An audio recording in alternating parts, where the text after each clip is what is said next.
I want to say something about my mama. Your mama dead as Your mama dead as Go dig her up. Go dig her up. But man, when you start talking about people's deceased parents, you crossing a line that's hard to come back from. 50 Cent just flipped a switch in King Harris and the whole internet started shaking. Lil Bro jumped on live and straight exploded. No filter, no chill. Then Boosie slid in with pressure of his own. But King and T.I. were not ready for what Boosie had to say next. Let's break it down. I want to say something about my mama. Your mama dead as Your mama dead as Go dig her up. Go dig her up. 50 Cent stepped way over the line and King Harris straight lost it. Now look, in hip-hop, there are lines you just do not cross. You can drag a man's music. You can clown his hairline, his drip, his sales, his streams, whatever. That's normal. That's culture. That's competition. But there's one code that's been there since day one of this rap game. Even the most reckless names in the industry understood it. And the rule is simple. You do not drag a man's family into it. You do not go after somebody's wife. You do not mention somebody's mama. You keep it between the people who actually got the issue. Picture of your mama, she dead. Pay respect. Stop playing with my mama. Playing like that, going like that. That's how it's always been handled. On February 22nd, 2026, Curtis 50 Cent Jackson decided he wasn't playing by that code anymore. And he did it loud, public, and with everybody watching. The second that post went up, you could feel the temperature change online. Screenshots flying, comments going crazy, fans picking sides in real time. What started as regular rap tension turned personal fast. And not just playful personal. We're talking uncomfortable, messy, and straight up explosive. This wasn't just two artists trading slick talk anymore. This felt deeper. Before that moment, 50 Cent and T.I. had already been trading shots over versus talk and old snitch rumors. It was spicy, sure, but still in the usual rap beef lane. I'm not raised like that. I don't go. I'm not going back my mom. I'm not going. Two grown men arguing on the internet, throwing jabs, defending their names. Nothing new there. But when family gets mentioned, that hits different. And once that line was crossed, there was no going back. Up until that point, it was the usual back and forth we've seen 1,000 times. But then 50 Cent jumped on Instagram and posted an unflattering photo of T.I.'s wife, Tamika Tiny Harris. The caption, it was clearly meant to embarrass her in front of millions of followers. He was basically telling her to stay out of grown folks' business. But the delivery was loud and disrespectful. This was not a slick subliminal, not a playful jab. It was a direct shot at a woman who was not even part of the issue between him and her husband. And that's when everything flipped, because T.I. and Tiny's 21-year-old son, King Harris, saw that post, and he snapped. No waiting on his dad, no calm family talk, no strategy session. He went straight to Instagram Live and unloaded on 50 in real time. So tell your dad mama dig her ass up and post a picture that look better than my mama. The internet froze, timelines stopped, everybody tuned in. And just like that, King dragged the situation somewhere nobody expected. He aimed straight at 50's deepest pain. He brought up Sabrina Jackson, 50 Cent's mother, who tragically passed away in a house fire when he was just 8 years old. That's not small talk, that's not light shade, that's a life-altering trauma. For 50, that loss shaped everything about him. And King went right there without hesitation. It was raw, it was personal, it was the kind of moment that makes people uncomfortable just watching it. But King wasn't easing up. The young man from Atlanta kept the same energy, doubling down with zero signs of backing off. And once he crossed that line, the beef officially hit a whole different level. There was zero filter on this young man, none at all. This was raw, uncut anger pouring out on a live stream with thousands watching in real time. King looked straight into that camera and told 50, if you want to play the picture game and post somebody's mama, then post your own mama. Except you can't because she's not here anymore. And that kind of statement makes the whole room go quiet. That's not regular rap talk. That's the type of line that shifts a beef forever. King kept repeating one thing over and over. He said the way he was raised would never let him sit back while somebody disrespects the woman who gave him life. He made it clear he was raised by T.I., raised with a certain code, and he wanted the world to understand that. That wasn't just emotion, that was a warning shot. King was telling 50 and anyone in his circle that they seriously messed up by bringing that energy to the Harris family's door, and he stood on it. But he didn't stop there. He went straight for another sensitive spot everyone in hip-hop already knows about. 50's strained relationship with his son, Marquise Jackson. That one hit because it's been public for years. The tension between 50 and Marquise has played out online, back and forth, messy and unresolved. King knew exactly where to press. He knew that topic carries weight. He basically told the whole internet that all of 50's money, all the hit shows, the business moves, the success, none of that matters if you walk into a house with no real family connection waiting on you. At that point, this wasn't just rap beef anymore. This was personal, layered, and way deeper than music. That right there was a whole different level of disrespect. Not clever bars, not playful shade. That was personal warfare. And King made it clear he wasn't just reacting off emotion. He brought it back to his roots and explained exactly why he moves the way he moves. King Harris wasn't just talking wild on Live either. On February 24th, 2026, he hit the studio, recorded a full diss track, and dropped it on every major streaming platform under the title Man. No hesitation, no delay. The video, shot inside a parking garage packed with foreign cars. Straight like that. Your son don't love you. You don't got no family. King rocking a red hoodie and beanie, staring straight into the camera, delivering lines like, "Speaking on my mama, I tell Chaz, ring the alarm." Probably cross his legs and fold his arms. He stood on every word like he meant it.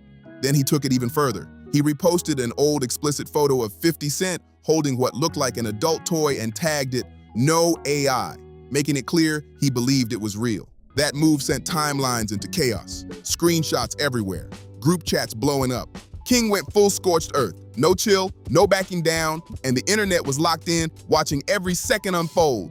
Now, when something this loud shakes hip-hop, everybody suddenly becomes a commentator. Rappers got opinions, barbers got opinions. The guy at the gas station rocking throwback FUBU got opinions too, but some voices hit different. And one name people were waiting on was Boosie Badazz. Because Boosie isn't just some random online personality chasing views. When he speaks on street issues or rap beef, folks listen. And once he weighed in, the whole energy shifted again. This is a man who really walked through the trenches. A man who did serious time in the Louisiana prison system. A man who's lived by street code his whole life and never bites his tongue, no matter who gets offended. So when Boosie Badazz finally spoke on the King Harris and 50 Cent drama, the culture paid attention. First thing Boosie did, he acknowledged why King was mad. He didn't brush him off. He didn't call him dumb. He understood the emotion behind it. Simple. When somebody talks about your mama, that hits different. In the hood, in the suburbs, in any home where love is real, your mother is sacred. That's not debate material. That's not playful banter. And Boosie made it clear this whole mess started because that line got crossed. He basically said once family gets pulled in, it's not entertainment anymore. It's not just rap beef for clicks. It turns personal fast. And personal situations move different than business deals. The regular rules don't apply when blood is involved. Boosie respected that King stood up for his family. He gave him credit for having backbone and not folding under pressure. He understood the instinct to defend your people at all costs. But then his tone changed, because while he understood why King reacted the way he did, he couldn't fully support how he did it. And that's where the real conversation started. Boosie made one thing clear from the jump. The blame started with 50 Cent.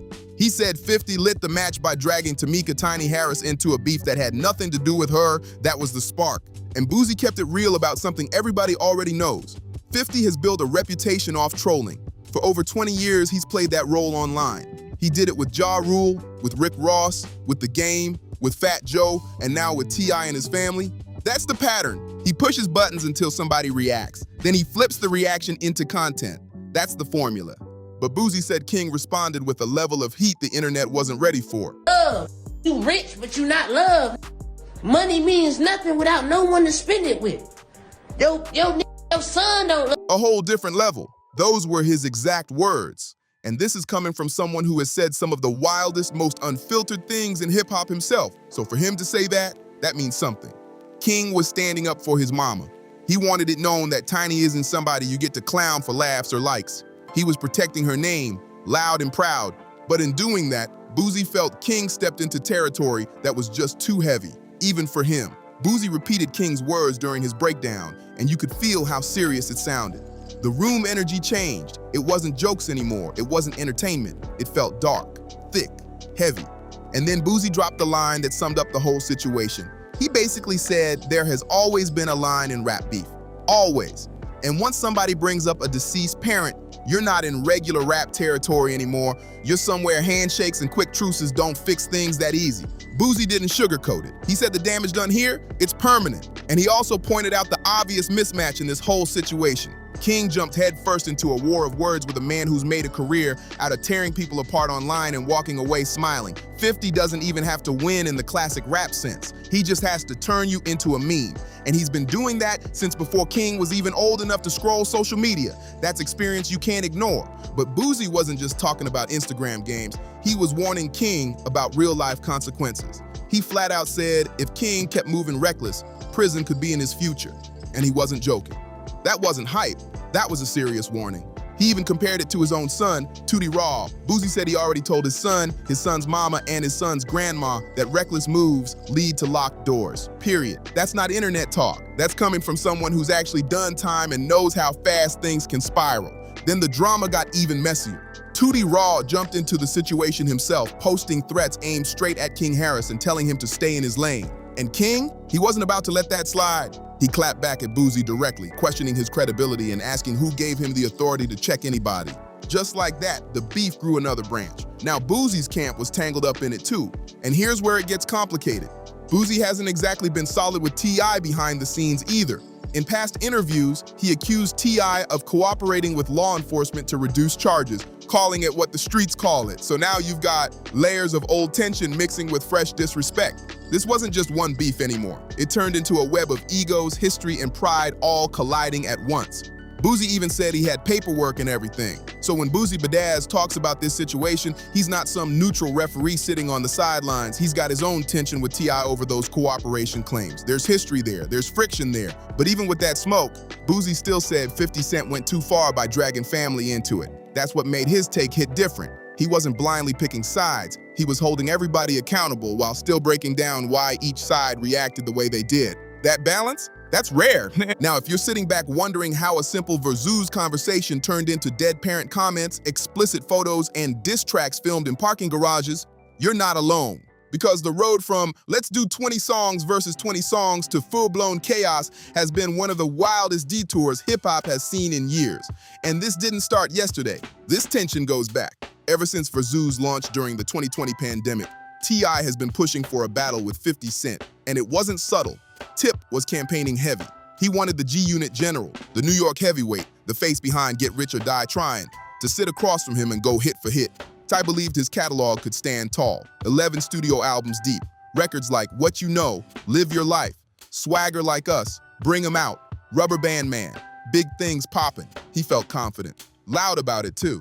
In 2020, on 50's birthday, Tip even posted a 3-minute Instagram video calling him out directly. He brought up 50's 2007 sales battle loss to Kanye West, using it as proof that 50 avoids catalog showdowns. That was bold. But 50, he never seemed interested. Not then, not now. And that rejection is part of what kept this tension simmering under the surface all these years. Not in 2020, not in 2021, when T.I. crashed the Atlanta premiere of 50's show Black Mafia Family and grabbed the mic to call him out. And not in February 2026, when Tip repeated the challenge on Nightcap with Chad Johnson for the whole world to hear. Every single time T.I. stepped up, 50 responded the same way. He reposted old Crime Stoppers clips and alleged court footage, pushing the snitch narrative. Caption after caption saying, "Keep my name out your mouth," and "No Verzuz." Then he flipped it into jokes like, "Let's do the stay away challenge." That's been 50's playbook. Deflect, troll, turn it into memes, avoid the music. And honestly, it worked for years because most people didn't know how to counter that energy. But on February 22nd, when T.I. sat down on $1 million worth of game and said he lost all respect for 50 over the Verzuz dodging, something shifted. This time, 50 didn't just troll. He went personal. He posted Tiny's photo. And that's when everything blew up. I answered the only way he knows how, in the booth. He dropped 2 diss tracks back to back. War on February 22nd and Right One on February 23rd, produced by Lil C and Abe. The bars were sharp. The tone was serious, and the culture reacted instantly. Everybody had something to say.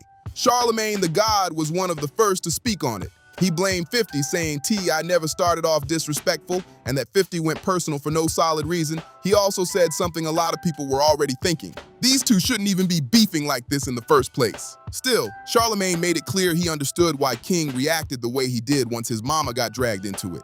To him, that part wasn't complicated. Family is family. Then DJ Academics came in with a totally different vibe. No neutrality. He had a scoreboard ready and gave the rounds to 50. Academics called it 4-0 in 50's favor, arguing that T.I. kept pushing Verzouz while 50 attacked his character, which made Tip look like he was dodging bigger issues. He also said King's comments about 50's late mother were shocking and pointed out the clear mismatch. A young rapper going at a billionaire mogul. That take didn't sit well with a lot of Southern fans who felt Academics was biased toward New York. Meanwhile, Joe Budden gave a more balanced breakdown. He praised the family loyalty and said T.I.'s diss tracks were the smart move. According to Joe, 50's trolling works best when people react emotionally online. But when someone steps in the booth and fires back with real bars, that's where things get interesting. But Joe Budden also threw up a red flag that hit hard. He questioned whether the beef crossed a point of no return once deceased family members were mentioned. He basically said, once you go there, fixing it becomes almost impossible. Angela Yee covered the drama on her Way Up with Yee platform, staying mostly neutral but pointing out key details. She noted how fast King jumped in after 50 posted Tiny, and she mentioned something people overlooked. 50 had started deleting T.I.-related posts from his Instagram. To many watching, that looked like quiet backtracking. Over on Nightcap, Shannon Sharp and Chad Johnson reacted too. They talked about 50's Tiny post, King's explosive response, and whether this could spiral into something bigger than rap. The tone stayed entertaining, but you could feel the caution underneath it all. This wasn't just sport anymore. As of February 26, 2026, King's track Man is gaining streams. T.I. is still teasing more music aimed at 50. 50 wiped his page clean of Tip content but keeps trolling in subtle ways. Boosie gave his opinion and ended up in his own side clash with King. Now the entire hip-hop world is watching this like a reality series nobody planned for but everybody's glued to. And the same question keeps popping up everywhere. Once dead parents get mentioned in a rap beef, is there any coming back from that? When you tell a man to dig up his mother's grave, where do you even go after that? That's not regular disrespect. That's not playful competition. That's a line that hits different. In hip-hop, sure, lines get crossed all the time. Talking slick is part of the culture. Clowning, trolling, lyrical shots, that's expected. But there are certain boundaries that once you step over them, there's no rewind button, no quick phone call to smooth it out. No mutual friend playing peacemaker. No smiling photo at some charity event to make it look cool again. The damage sticks. Everybody wrapped up in this, King Harris, T.I., 50 Cent, and even Boosie Badazz understands that once a deceased parent gets brought into it, there's no easy reset. Not today, not next month, maybe not ever. That kind of wound doesn't just disappear. Now I want to hear from you. Did this beef go way too far? Or is this just the nature of rap in 2026? Drop your thoughts in the comments. Like this video, share it with somebody who's been following the drama, subscribe for more breakdowns, and I'll see you in the next one.